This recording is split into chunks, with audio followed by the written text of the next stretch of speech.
back to the newest episode of the TPS Reports, where we discuss the pool series. And we just had an event over at the Jukebox Pub, an 8-ball event. Let's go ahead and get into I'm Justin Clark, your host, once again joined by Brandon Mullis. And this time we're joined by Pat Dixon here through Zoom. What's up, guys? What's going on? How's everybody doing tonight? Great. We had a pretty fun event. Brandon came and hung out. Pat was there all day, played, and helped out with our streaming, which we had a couple of problems with. Yeah, the internet wasn't too kind to us. Whatever internet that it thought it was while we were there, but yeah, it was too slow to be able to handle what we were trying to give it, and that led us to not be able to give that live commentary, which is such a big piece when watching pool. Absolutely. But nonetheless, it was still a community effort. Very glad to get some help with everybody that was there on getting something up and something out on the pool series so you guys could enjoy the content. That's the name of the game. Exactly. We still ended up with 19 matches that went live on Facebook, and still had pretty good quality, just no commentary, kind of no scoreboard either, which you went through a lot of hard work of creating. But we would like to go ahead and give a shout out to our sponsors that we had for the event. We had Red's Debris Removal and Hauling. Red actually played in the event, so that's awesome. Red was playing well. He did play well. Absolutely. He got on the stream. He got on the stream table one time as well.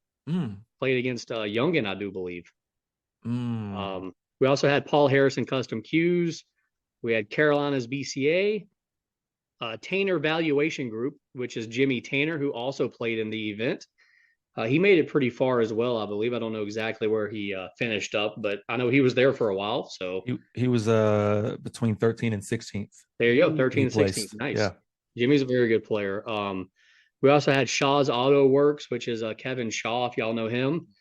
And then we had Brandon's company here, Backyard Leisure Pool and Spas. So thanks for coming, Brandon. Thanks for sponsoring also. Absolutely. Wouldn't miss it. And then last but not least, we had Portico Licensed General Contractors.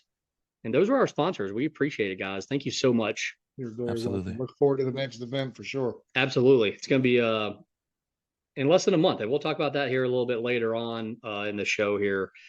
But first and foremost, let's talk about, we had a full field, 32 players. 32 quality players. Yes. Yes. Pat, you like to play, you're a newbie. Where would you consider yourself at in that list of 32 players? Humbly lower 5 out of that field of 32. Okay. For sure. And I say that with optimism. Like I know where I want my game to be, and I know the work that I'm going to put in to try to get my game where I want it to be. Right. Okay. And right now, the work that these folks above my name put in, it's showing up in their game, and you could see it. Right. You could see the table time. You could see the practice. Yeah, I'm looking at this list and I see a bunch of great players, and I have no problem being at the bottom of this list. No, you're definitely improving. You're definitely improving, that's for sure. Playing these types of events is exactly what gets you there. I mean, Justin and I, and really every name on this list, have been exactly where you are, and others like you for sure. So just keep your head up and keep playing. Being tournament tough is a really good thing, especially when you get really far into the night in the future, which you will. It's going to happen. Okay, I appreciate that. Absolutely. And for what it's worth, if you go by Fargo rate, Pat, you were actually 7 people below you if you go by Fargo rankings. I'll take it. So there you go. I'm just going to throw that out there. If the people that don't know, 487 sounds real high. So I'm holding on to that. Yeah. We'll act like it stops at 500. Right. All right. So we had 32 players. Just right off the bat, who were some names that stuck out to y'all where you were like, hey, Pat, you don't know probably as many of these people as me and Brandon know, but who were y'all thinking just right off the bat? Oh, this guy can snap this tournament off. Chris Gentile. For sure. I think we all three can agree with that one instantly.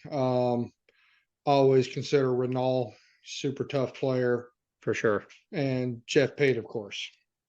Great choices. And Chris did have a big game the match night before, which I know Pat watched pretty much all of. Mm-hmm. Yeah, he was playing phenomenal coming off of that the victory. I think he just played Viandy Santos in a couple sets for 1,000 over at Rackham. Yep. He might have done that the night before. I can't remember. It was exactly the night before. It was the night before, right? Yep. And so he's coming off high, and then I realized I saw his name on the list and got to meet him. Seems like a cool guy. Yeah, very cool. He hung out in our area yeah, pretty much that whole day. Very funny guy. Very funny guy. Yes. But off the rip, you could tell that I think in his very first match, he might have missed a couple. Like his first 3 shots were a little off, and then he got another chance. And then that's the Christian talk that we saw for the rest of the night. Yep. Lights out. We'll actually talk a little bit about his first matchup here in a second, but let's go ahead and go over who cashed. We paid out 8 spots, which is pretty good. That's 25% of the field. I don't know how you guys think about it, but I think that's pretty good. Pretty good. Great motivating factor. I mean, no matter who you are, you have a chance of getting the money in any of these tournaments, especially under the format. Absolutely. And the format, by the way, was race to 2 out of 3 sets. Probably the first time you've ever played in a format like that, right, Pat? Oh, for sure. I'm used to playing APA, 8-Ball Express, 8-Ball Express just being a race to whatever your skill level is or handicap. But yeah, that's the first time I played it. But I actually did enjoy it because I don't know, for some reason it just kind of changed my mental versus trying to climb this mountain, a race to whatever that number is. It's like I just got to win this set, for sure, to stay alive or whatever the case may be. I liked it. So you definitely liked it. Did you get confused any about like the alternating break or any of the rules or anything? No. And even though I don't have firsthand experience on it, I watch so much pool anyway, man. Yeah. Like it just felt second nature to, rack your own and do the alternating break. Felt like I was watching TV almost, you know what I mean? Perfect. Pat, did you feel like every shot was a 10 shot, no matter which shot it was, whether it was beginning of the rack or whether you were trying to get on the 8-ball? Every shot seemed to mean more in these short races compared to league races like you were just referencing. 100%. Especially, you talk about the format and everything like that. I missed this ball right here, beginning of the rack, middle, end of the rack. This could be the end of the set right now. He only has to win 2. So the added pressure for me, for sure, was definitely there. I'm trying to focus on each and every shot. And I was cold for a good long while trying to adjust to everything. Yeah, it was definitely a long wait in between matches. So it was kind of hard to get in stroke early in the tournament. Yeah. But still a great learning experience nonetheless. Those going through that adversity as well is always going to, help you in the future and more and more tournaments. So. Oh, absolutely. And so let's go ahead and get into these 8 players that cashed. We did have a split in the finals, but the Lord. Yeah, the winner of the hot seat, though, was Chris Gentile, who we all kind of agree might have been the best player in the field. I don't think anybody would disagree with that for sure. I mean, he lost 2 sets the whole day, I believe. Yeah. Yeah. So I mean, he didn't even lose a rack. He didn't even lose a rack until the final 4 of the winner side, I think. Yeah, he went his first 3 matches. He went 4-0, 4-0, so the 12-0. So that's pretty impressive. Very impressive right there. You gotta like that. And the guy that he split with, Jeff Pate, who did take a set off of him, and honestly, I thought he was gonna beat him. I thought he was too for a hot second. I think we all did for sure. I mean, me and Pat were there firsthand. We got to see Jeff kick the 8-ball in one rack, which is pretty incredible. Great. He even called it. He called it too. Was that the when he did the shot of the match, Brandon, that we saw when he kicked at the 8-ball with all that right hand spin? That was not Jeff Pate. That was John Horton. Yeah, that was John Horton. That was the shot of the tournament that I at least remember seeing with you. Yeah. Okay. So we're talking about a different bank that he. We both thought he was going to play safe. That's right. How good he hit it. John's a great player too. So yeah, Jeff Pate with a solid split first, second there. 2 straight tournaments now of ours that Jeff has cashed in. So good for him. Tell you what, he had to build a lot of confidence at the beginning of that tournament because his first match was with Renault. And then anybody that doesn't know Renault Bot, super tough player. I mean, he's hands down top 5 player in this tournament. 2 top 5 players in this tournament, in my opinion, drew each other in the very first round. So for Jeff to come out ahead on that had to boost his confidence high against anybody in this tournament. Yeah, there was a lot of good first round matchups in this tournament for sure.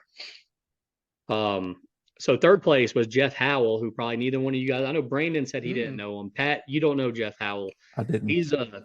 he owns the APA up there in Hickory. Okay. And he played very good, which I've always thought he was a good player from seeing him the couple of times I've seen him. The only person he lost to was Jeff Pate. So Jeff Howe was very close to being in the finals. Jeff Pate. Go ahead, Pat. Oh, sorry. No, I was just going to say, Jeff Howe, he was playing lights out as well. Like you said, up until the point of losing to Jeff Pate 0-2 twice, you know, he just had to get past that guy. And you know, if you're going to lose to somebody, you're going to want to lose to somebody who's in the final, splitting the money or number one, right? So no shame in those losses. He played phenomenal. And that's the crazy part is that he lost to Jeff Pate twice, and both times it was 2-0. Right. I mean, very shocking. Just telling you what kind of a role Jeff Pate was on pretty much all night. He only has one blemish, and that's against Chris Gentile. So yeah. And then fourth place was John Horton, who y'all just talked about, who made a great was it a kick shot on the 8-ball? Great. Oh, yeah. In our opinion, the best shot of the whole night. I mean, like I said, he and I thought he was gonna play safe. Yeah.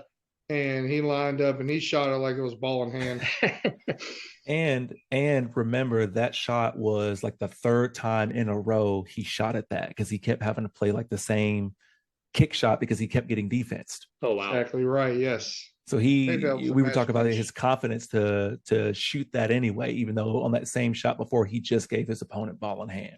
Dang. And he sunk it. So subscribe to the YouTube. All right. When you see this, subscribe to the YouTube because that highlight is coming. All right. It is coming nuts. For sure. Well, I mean, John making fourth place is kind of a little bit of a surprise to me. I mean, I probably know him better than both of you guys. I've known John a good long time. Used to practice with him a fair amount. And I don't want to say, I mean, yeah, I'm a little bit surprised, but I've also seen what he can do numerous times. Oh, yeah. I know he gets on rolls. I mean, he played a great match with Chris Gentile. I mean, he did, for sure. Great match. And I think we all thought it's another one that had a chance to take down Chris as well. Mm-hmm. Chris just got the extra roll and finished the job. Yeah. So John missed a ball, though, that he shouldn't have missed. Didn't he miss like an 8-ball that he shouldn't have missed? Yeah, that was a big swing. But yeah, good for John getting a top 4 finish. The first time he's cashing our tournament. Let's get to fifth, sixth. Fifth and sixth was Liam Nguyen and Runal Bott.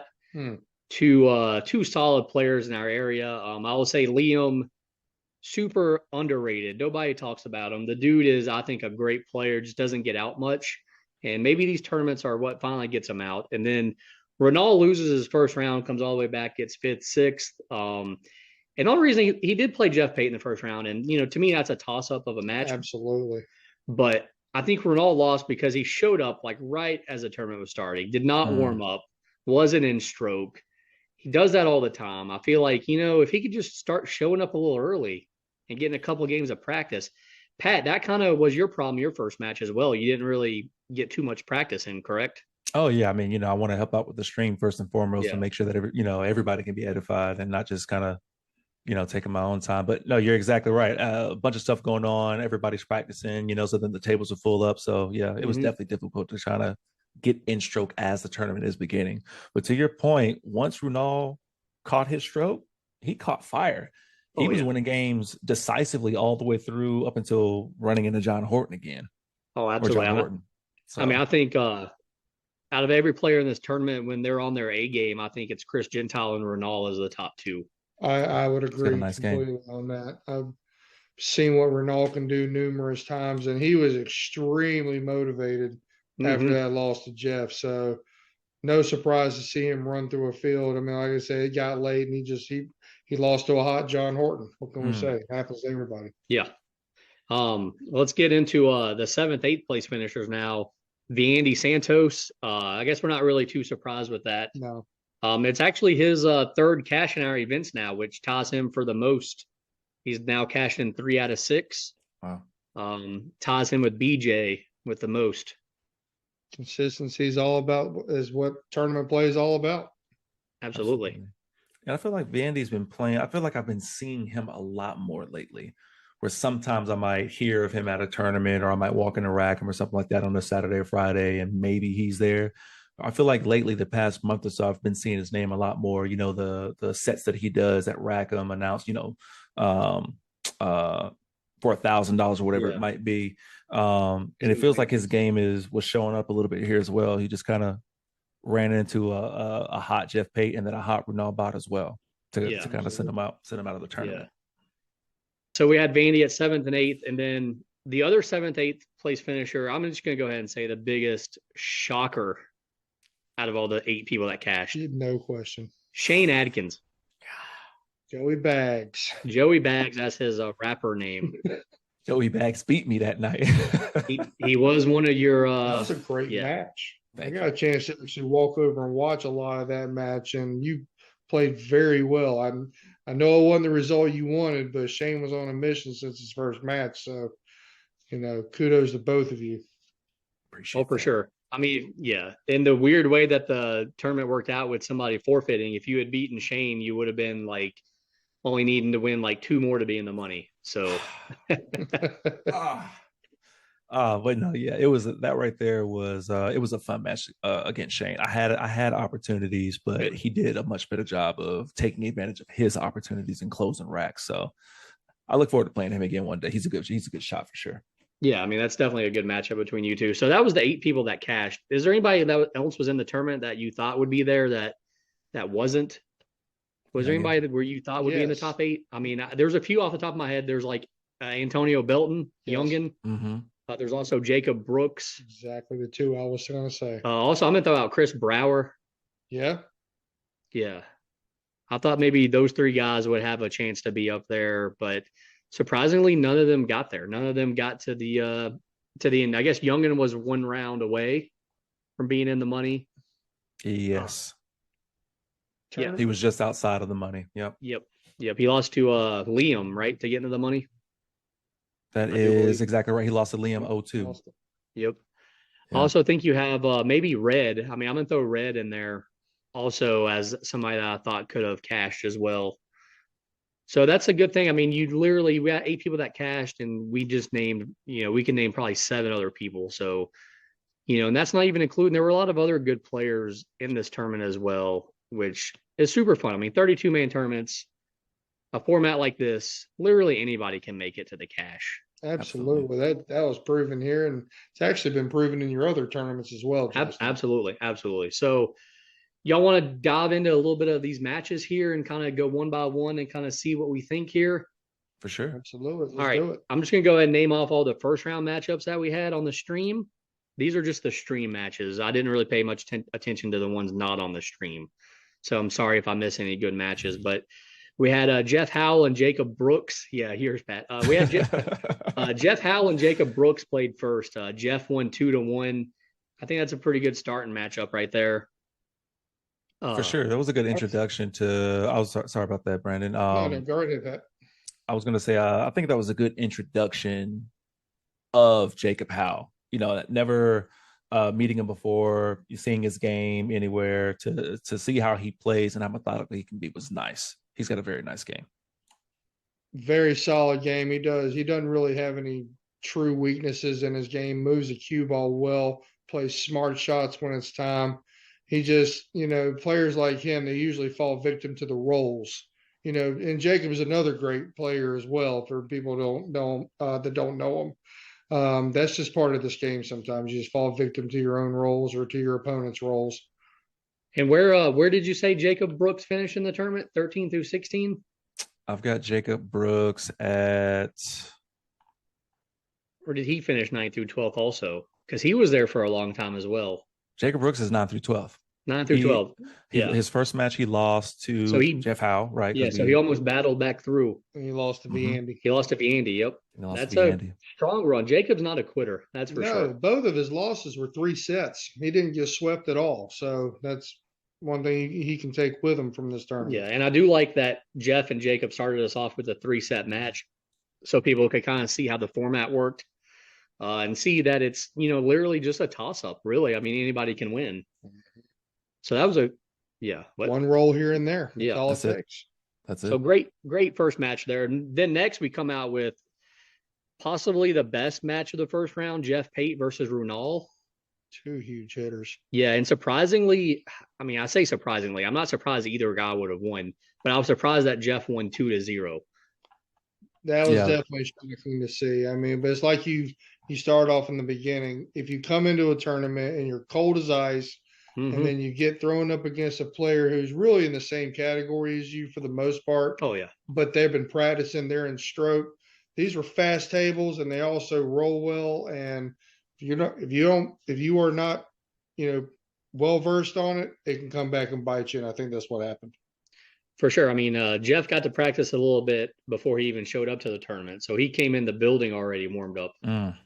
Yeah, makes a big difference for sure. But I mean, at least Ronald can say he lost to the guy that got first, second. Absolutely. I mean, you can't be too upset if the guy that beat you in the first round makes it all the way to the finals. Not at all. Right. Especially the way that he was playing as well. It's not like they were giving him wins. He was taking it. He was winning the matches.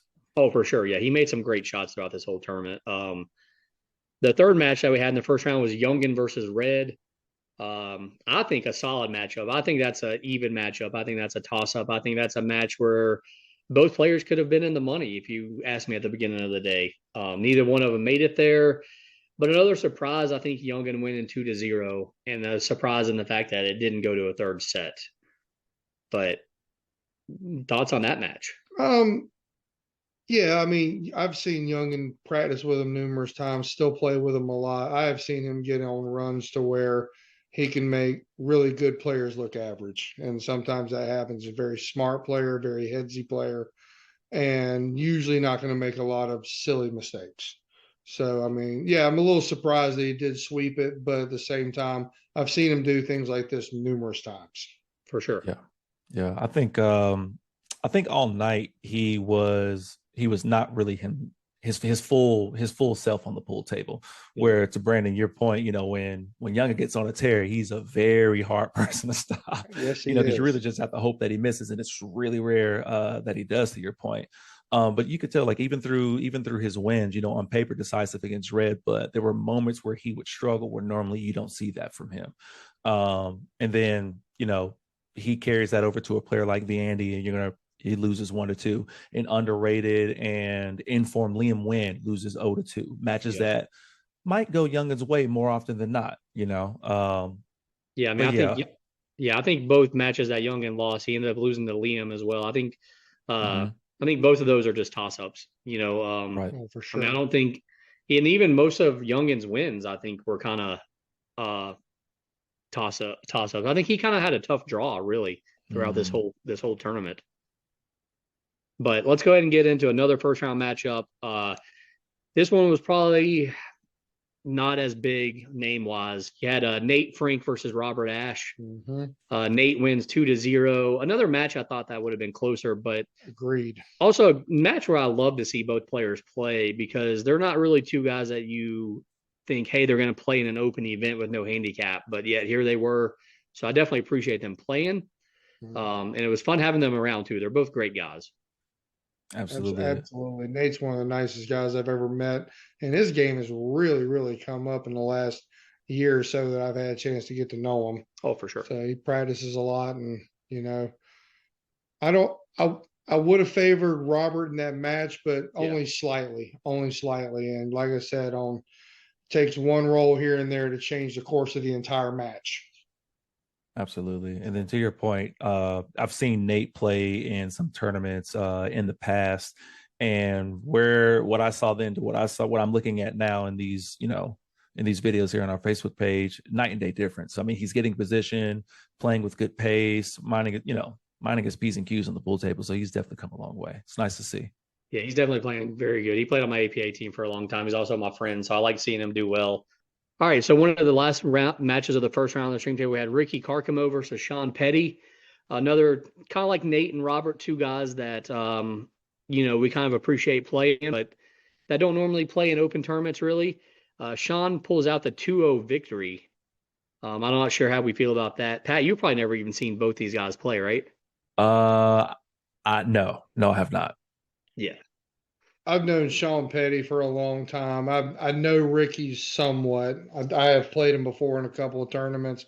That's more of a coin flip, but I would have thought it would have won 3 sets. Yeah, I would have definitely thought 3 sets, but yeah, I would definitely have put that as a toss-up for sure. I would have actually maybe thought Ricky could have won that match, but either way, Sean with the W, good for him. It was a solid match to watch, though. And then the last match of the first round that we had on the stream table was Chris Gentile versus Shane Adkins. Joey Bags. Yeah, 2-0 win for Chris there.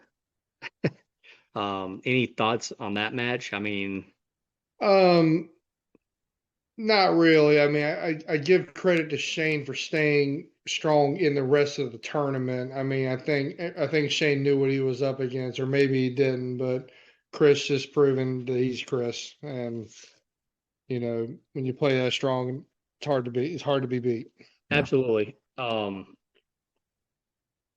Let's see. I think so that pretty much that kind of summarizes the first round of our stream here. So let's go to the second round. I'm just gonna go ahead and list the 4 second round matchups that we had on the stream, and then we can kind of talk about them in general and figure out which one was our favorite. We had Wally Coble and Jeremy Gathings, which Jeremy won 2-0. We had Youngin versus Biondi, which Biondi won 2-1. John Horton and Sean Petty, John won 2-0. And then we had Liam Nguyen versus Damian Kimes. Liam won 2-0. Thoughts on those 4 matches? Which one do y'all think was the best or surprising, or just, like Pat, which one out of those 4 do you kind of sticks out to you for whatever reason? I think now that I look at the 4 kind of side by side, I thought I would lean more towards the Youngin and Viandi match because they're both such offensive players that for me, I like seeing balls pocketed, right? Tough, difficult shots, great positional play, and both of those guys have that. If they see something, they're gonna go for something, right? But I really did enjoy the Sean Petty versus John Horton match. I think that's probably my favorite one. And the reason being is because that's when I was really introduced to John's game, really paying attention to how he plays. I love his style, his stroke, the speed that he uses, the decisions that he makes, the positional play. I think even you and I, Brandon, at one point were making comments about how important positional play, or maybe it was just, but I believe it was during this John Horton match right here when we were watching him shoot. It was definitely, we started talking about it because John had like a ball in hand and he went the wrong pattern. And I was telling you, he's going to end up having a tough shot there on the ball before the 8. And that's exactly what happened. And he didn't get out. And I think he ended up winning that rack. I think he played a good safe, but he could have got out if he had went a different way. And that was when me and you started talking about how pattern play matters so much in 8-ball, and choosing the right ball and choosing the right pocket really affects the run out. Yeah. More so than 9-ball. And 9-ball, you can get away with it because you can just make the ball, but in 8-ball, you really need to have the correct pattern or you're going to run into some trouble by the end of the rack. Right. Brandon, which one of those matches kind of sticks out to you? The Viandi and Youngin match, but the thing that stuck out to me the most was the last game, Hill. Yeah. Okay, so they make it all the way to Hill. And respect these guys, but in my opinion, they both lost it twice. Each one of them had 2 chances to close it out, and Viandi got one more roll and was able to close it out. Other than that, the match was super well played. Both players were, anytime they could see out, they could get out. They were playing smart safeties when necessary. And like we've already mentioned numerous times, it's that one extra roll that makes the difference in these types of sets. Sure. But I definitely, the Chris and Sean match was great because that was the set where the best shot of the whole tournament. Oh, yeah. Was executed. Was that the same rack we all were just referencing? No, we were talking about John and Sean. And Sean. I'm sorry. Yeah. Is that the match you're talking about? Yes. Where he had the extreme kick on the 8-ball. Oh my goodness, man. I mean, I think that was the same match. John had a couple of good shots throughout this whole tournament, a couple of good outs also. John was shooting very well all night. Like we've already talked about, he had his moments where he struggled and you knew he shouldn't have missed the shots that he did because of the way that he was playing. But he was just on fire. It really was nice to just sit back and watch his game. Oh, for sure. So I think we all agree, though, Youngin and Viandi was definitely the one to watch in that round. It was also the only one that went 3 sets out of those 4 matches. So that always helps as well. The third round on the winner's side, we also had 4 matches. I'll go ahead and go through those really quick. We had Jeff Howell versus Jeremy Gathings. Jeff won 2-0. We also had Jeff Pate versus Viandi. Jeff won 2-1. We had John Horton versus Nick Ostergaard, who owns the Jukebox Pub. So let's give a shout out to Nick also. John won that match 2-1. And then we had Liam Nguyen versus Chris Gentile, with Chris winning 2-0. So I think a lot better matches in that round. I think all 4 of those matches are kind of really good. All 8 players there are really solid. But again, Pat, which one of those 4 matches kind of sticks out to you right off the bat between those 4 right there? I mean, these 4 right here, I would probably say the battle of the 2 Jeffs, Jeff on Jeff crime. No, that one we didn't get. I'm sorry. I'm sorry. This is Jeff Pate versus Viandi. I scrolled too far. Yeah. Yeah. But no, that one did stick on my mind when we talk about that one later on. But I would say not the Jeff Pate versus the Viandi Santos, but the Liam Nguyen versus Chris Gentile. Being able to see Liam Nguyen's game up close, because I've seen his name come across when I kind of follow the tournaments via digital pool. But being able to see it in person, it was a completely different story. So I definitely know what you mean by he's a very underrated, sneakily good, like fundamentally sound player. So being able to watch his game was very nice, front row seat to that. But at the same time, you always want to do that temperature check to see if the hot guy's still hot. Just Chris Gentile still slapping right now, and he was still definitely in form, making his shots and getting around the table very nicely. So. I definitely agree. I agree with you. I think that was the match that stuck out to me as well, just for the simple fact that Chris for the 3rd straight round won 4-0, but Liam had a chance to win almost every single one of those racks.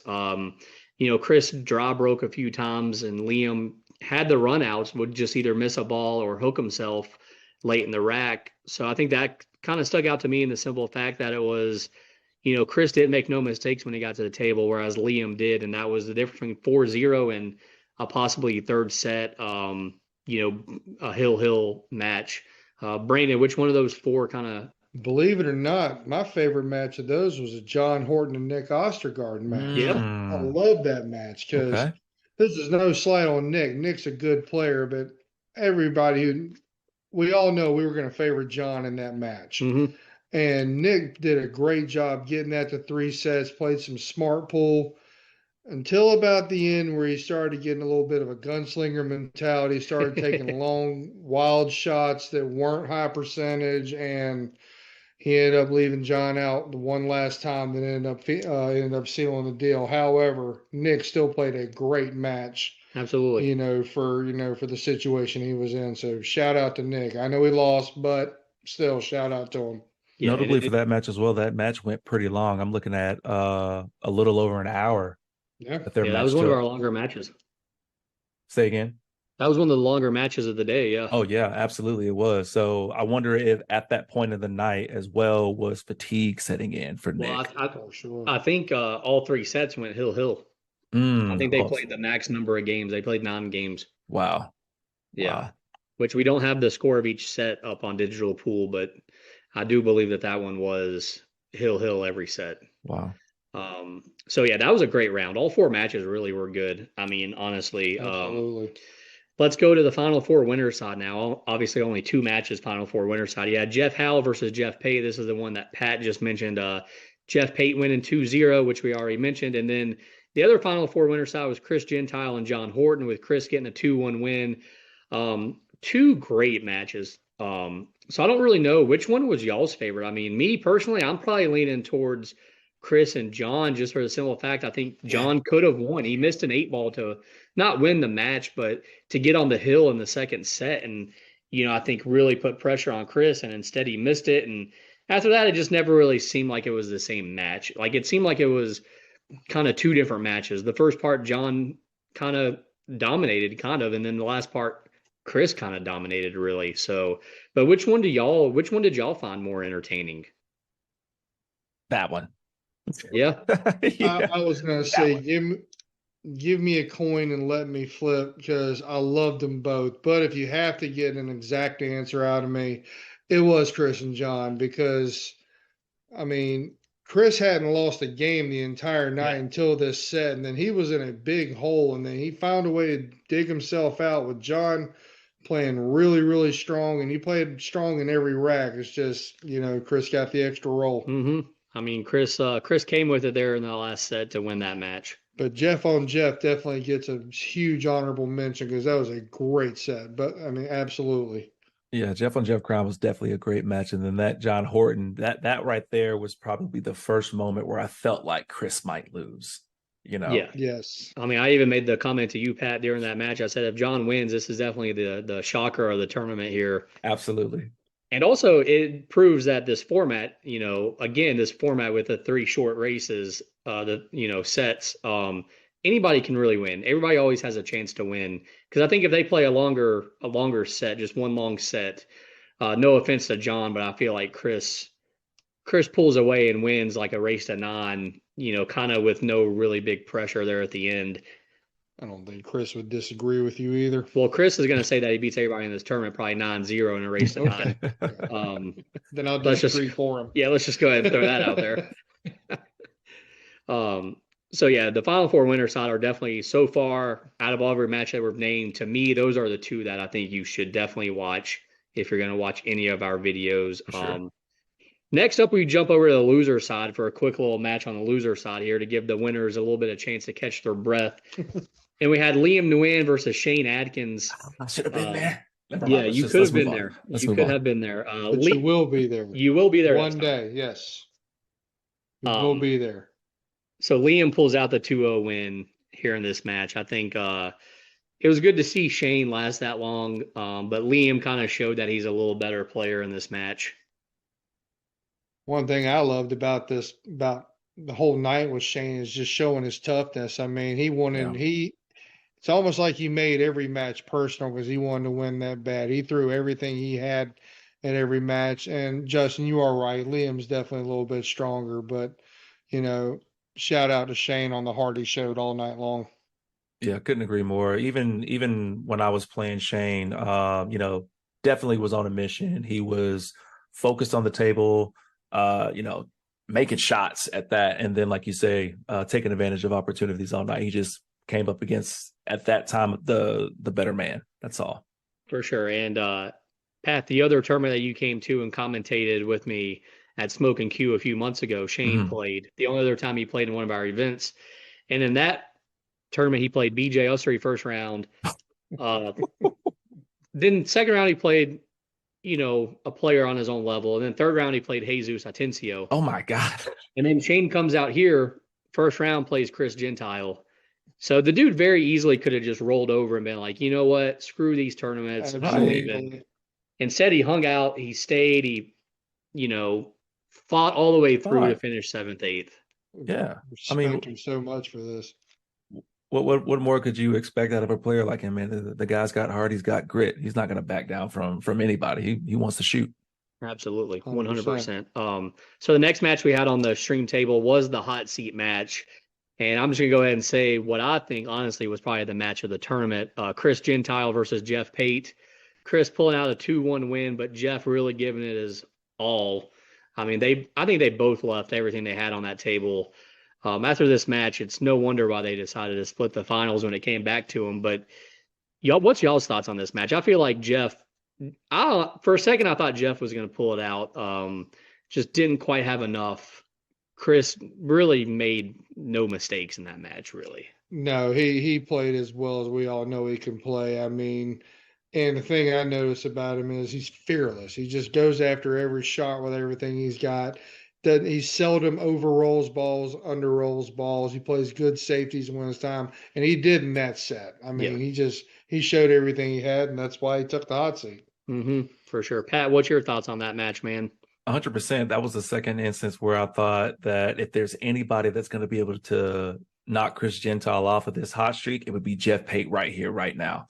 I mean, I'm looking at a highlight right now from that match where Chris is opening up his run, shooting a bank shot to the side pocket for the 3 to get perfect position on the 5. Like he just turned it right back on and got right back into rhythm. And to your point, it was who's going to make the least amount of mistakes this match. It was Chris Gentile. Oh, yeah, for sure. And I mean, the other thing I really liked about it was I think this was the only match of the tournament where both players showed a little emotion. We had a couple I stepped away for that. I was outside. Yeah. They kind of, they had a little exchange, a little bit, you could tell they both wanted it, and but you'd always enjoy a little bit of trash talking. So, and I think they both do as well. So that always makes it more interesting. Also, hopefully that's very noticeable on the camera for sure. But I think as sports guys, sports fans, we all three love basketball. I think we love trash talkers. So that's what also stuck out in my mind for that match for sure. But that was definitely, I think, the match of the tournament. But we had one other match on the stream table before they decided to split, and that was Jeff Pate and Jeff Howell, round 2. And Pate with another 2-0 win. He won that match in less than 25 minutes. Wow. Less than 25 minutes. Wow. Unless I scroll up and see another Jeff Pate versus Jeff Howell. Okay, no, yeah, that was wrong. He won it in under 30 minutes. Okay. I mean, that's impressive. Even still, with how well Jeff Howell was playing throughout the tournament, that's just a testament to how well Jeff Pate was playing. Pate was playing out of his mind all tournament. I mean, the only guy that got the best of him was Chris Gentile, Yeah. No, phenomenal match. He shot well all night. I know Howell lost 2-0 both times. One thing I noticed specifically in this match was that Jeff Howell would be running the rack and he'd be doing a great job, and then he would just leave the cue ball in the one spot he can't leave. Yeah. He really beat himself. The match, he really did. In the Hill game, the one place he didn't have to be was the middle of the table, and it left him with a very hard shot. It left Jeff with a 4-ball right in the side, and just anybody that plays is going to get out of that. And not taking anything away from Howell, he had an excellent tournament. I mean, just played great all around. It's just, like I said, that one roll, that one mistake just changes the course of the whole game. I don't want to take credit for anything here, but I will say that Jeff Pate, without asking, took some gummy lifesavers out of my bag because he was so in the zone. He needed that pick me up. You're welcome, Jeff Pate. That was the secret to his success, huh? That's it. No, he owes you for that. He owes you for that. So that concludes all the streaming matches, but we're going to go ahead and mention 2 other matches here really quick before we get our overall view on the tournament. 2 other matches would be yours, Pat. Let's hear what your thoughts were. You first round you played Poppy, Leonard. What was the score? Did you win a set that round? I don't think I won a set. I think he got me out of there.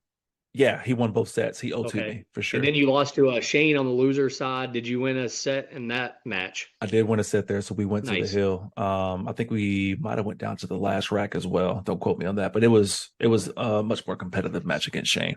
So I'm just going to tell you right now, I think both those players are great matchups for you. I think you really had a great draw in this tournament. It sucks you couldn't win a match, but definitely a learning curve. But those 2 players are definitely on your level, and 2 guys that you definitely should not be scared to play. Never. Yeah, never. What?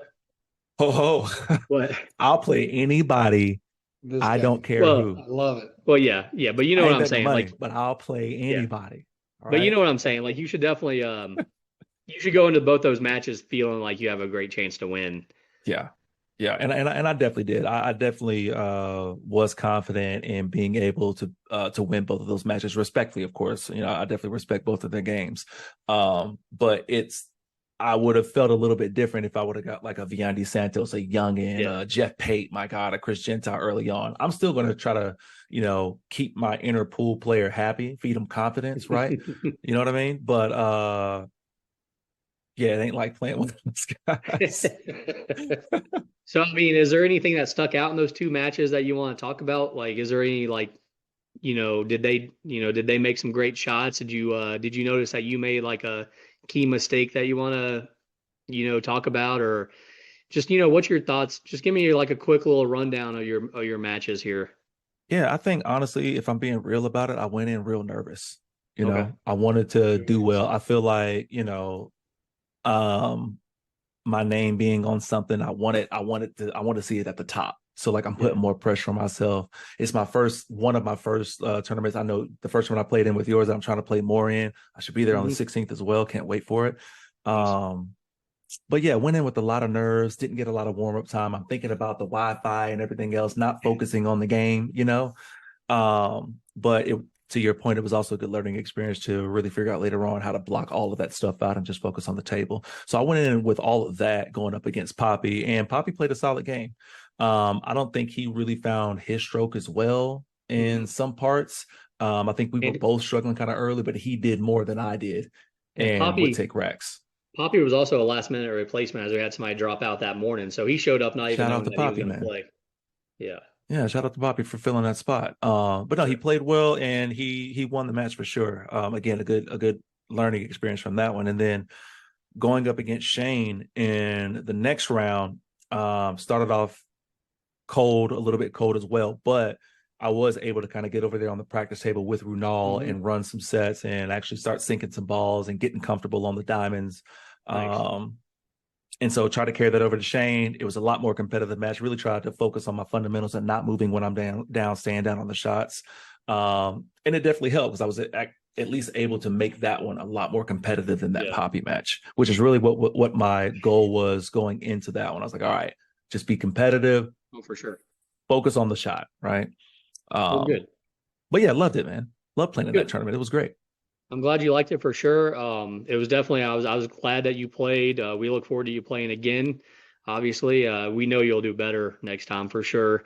Maybe if things run more smoothly off camera, you know what I'm saying? Like maybe if things run more smoothly with the internet and everything works better, it'll put you in a happier space too.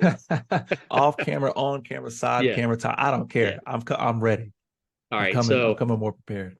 So that kind of concludes everything I wanted to talk about the tournament, but let me just throw it to Brandon. Brandon, is there anything else that we have not mentioned? Maybe a match, maybe just a thought in general about this tournament that we just had at the Jukebox over in Indian Trail?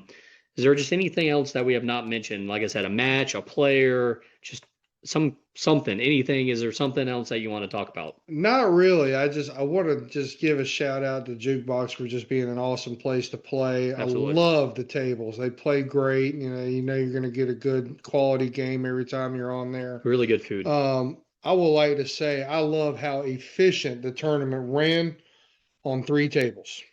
Right. 32 players on 3 tables. Trust me, there's a lot of areas where that would take 3 days to play. These guys did it in 15 hours. Kudos to them.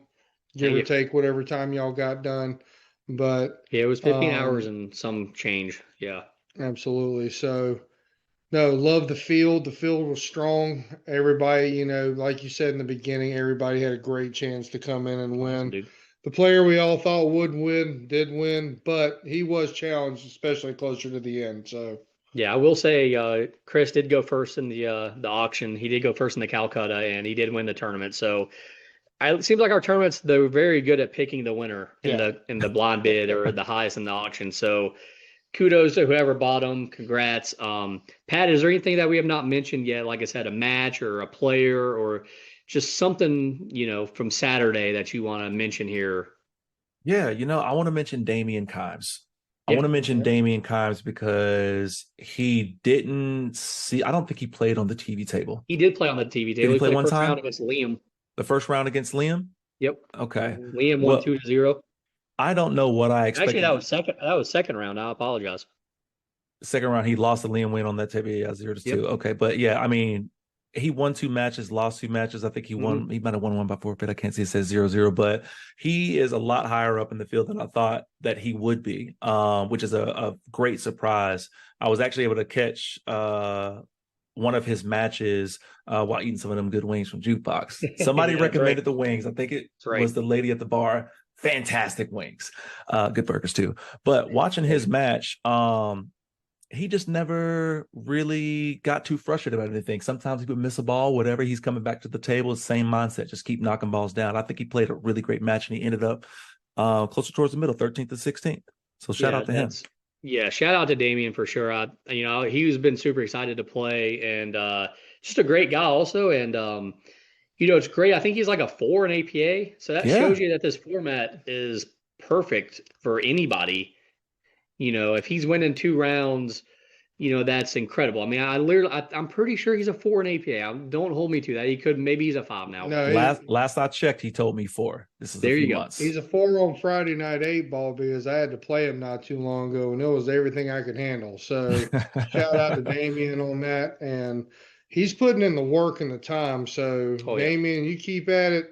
It's going to be different in the next 6 months or a year. That's for sure.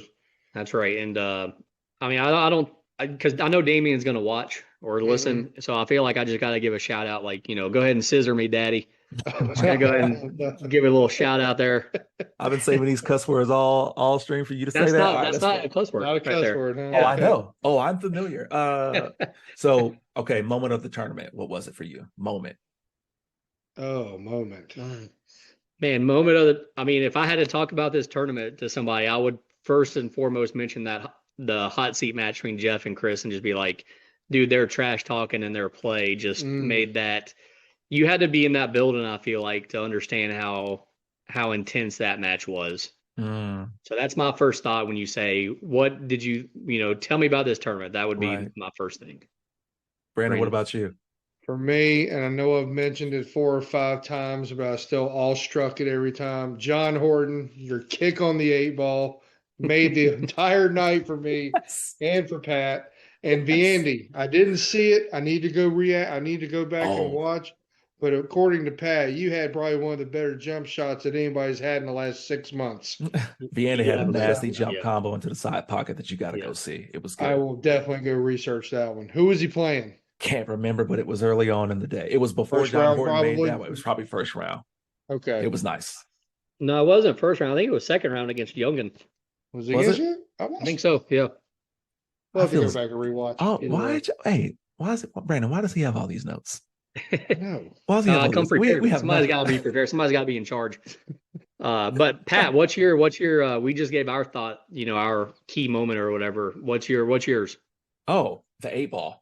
Okay. The 8-ball kicked from John Horton 100%. I mean, me and Brandon were still, we were still kind of, flexing our commentary and kind of discussing the match and our thoughts on it and what we think they may do. And we're, really engaging of what's going on. And then we're thinking like, oh yeah, he's going to play some defense or something right here. And then he just nails it. That's moment of the tournament for me, bar none. And we both shared that moment, which made it that much better. Yeah, neither one of us thought there was. We didn't even see him call it. I mean, I'm assuming he called it because they counted. He called it. Okay, but then I'm sitting here like, of course he's going to play the safety. Missile right in the pocket. That's awesome, dude. That's awesome. I love it. So I guess that concludes our talk about that tournament. Congrats again to Chris Gentile, Jeff Pate for splitting the finals. Let's move forward a little bit now and talk about our next event. Talk about the pool series and their next event, which is going to be September 16th, which is a little less than a month away. We're going to have a non-ball event, pretty much the same format as this. Race to 3, 2 out of 3 sets. It's going to be at Blue Rocks over in Pondville. Both you guys are signed up, so both you guys will be there. Obviously, I'll be there. We'll be doing the live stream. It'll be a lot better this time. We'll make sure that we have everything working. Maybe all 3 of us will be on there at some point. I know me and Pat will for sure. What's your thoughts on that tournament coming up? I am so fired up. I can barely sleep at night. It's been a long time since I played in a non-handicapped afternoon Saturday tournament. Feel young again. It's great. I am no expectations, because that's the worst thing you can ever bring to a tournament is expectations. Just go play the game. But I'm extremely excited. I really am. Perfect. That's good advice. Pat, what are you thinking about, man? You gonna hit the gym? You gonna work out a little bit? You gonna be prepared? I am, man. I got a couple phone calls I have to make for some folks to meet me down there at Blue Rocks. Blue Rocks is that's my neck of the woods. That's right around the corner from me. I'm about a solid 12 minutes away. Little drive down Carowinds Boulevard. But we'll go in there and get some practice. Yeah, definitely. I'm going to try to take advantage of that for sure. But Brandon, I'm just like you. Just a straight race. In 9-ball, alternate break, rack your own. That's exciting. 9-foot diamonds. Yeah, 9-foot diamonds. 9-foot diamonds. That's exciting. Yep. I like that. So I'm like you, man. I pull up the flyer every day just to make sure that I still have the date and the time right. When I'm bored and have nothing to do but practice at night, since I signed up, I've been practicing with a little more determination. So see what happens. That's all we can do. That's right, baby. Perfect. Well, we look forward to that tournament. We already got a full field for it, actually. All 32 spots have been taken already. Nice. We'll be putting out the player list soon. There's a couple big names. A lot of people from this 8-ball tournament are signed up again. So obviously they like that format. Obviously they like how well we run the tournament. Hopefully a bunch of people watch again. We had a bunch of viewers for this past event, so hopefully we get a bunch of viewers next time. I guess before we head out, is there any other pool related outside of the pool series that you want to talk about, Brandon? Is there anything else you want to give a shout out to? My 8-ball team going to cities. We did it in 3 matches. Congrats. Just got it done. Didn't even play a decider in anything. Were you one of the 3? I absolutely was. Good job, buddy. How dare They you got ask me that up question? 5-1. They put up a 4. I said, you know what? I'm about to go 5-0 this guy, and that's pretty much what happened. Perfect. Congratulations, buddy. You, sir. Good luck in cities, which is what, the 23rd? 29th. 29th. Okay. 29th Sorry. for 8-ball. Gotcha. For 8-ball Okay. is 29. I think it's a week before for 9. Okay. Pat, anything else pool related that you want to mention here before we head out? If anybody has a microfiber cloth they're trying to donate so I can clean my key, that'd be fantastic. Also, not really. All right. I'm just honestly, I'm biased. Obviously, I'm a part of the production, but I really love the way that you all run the tournaments, right? You and Clay did a fantastic job this weekend running it. So all I've been thinking about is September 16th, trying to get out practice and get ready for the next one we got coming up, man, because it's going to be fun. For sure. It's we're all going to keep getting bigger and better. So y'all stay tuned. I guess I'll just give a shout out. Mark Bolton and Hunter White are playing right now. Big gambling match. So y'all go check that out. It's on Facebook. So it's Lone Wolf Network. Yeah, Lone Wolf Network. He does a great job streaming as well. Nick Rogers, he's a great guy. So yeah, that concludes our episode, man. Thank you guys so much. Brandon, thank you, buddy. Absolutely. Pat, thank you. Always, man. Appreciate y'all having me. This is great. Yeah. Absolutely. So we'll have this episode up on YouTube again, on Spotify again. Just search for TPS reports. And as Pat said, we're gonna have some highlight videos, I feel like, from this tournament coming up. I think we should highlight that shirt, and he has to wear it to the next tournament and on the next podcast. Let me tell you something right now. I've been getting compliments all day about this shirt. Okay, I mean, definitely y'all got me feeling good today. The better you dress, the better chance you have to win. I tell you what, I'll pay for it. We're gonna get the pool series embroidered right on it. I'll wear it. I know you would. I'll wear it. Yeah, I don't know if I would wear it though. No. But no, for real, guys, this has been a great show. It's been a lot of fun chatting with you two guys. We always have a ball, and we'll be back the week after the next tournament. So go ahead and mark that on your calendar, guys. Done. Let's figure out, when we can do it. The 3 of us again, I guess. We'll have fun. Yeah. For sure. And I guess for Pat Dixon. See y'all in the next one, man. For Brandon Mullis. See you guys later. I'm Justin. And I'm Justin Clark, and we'll check you later.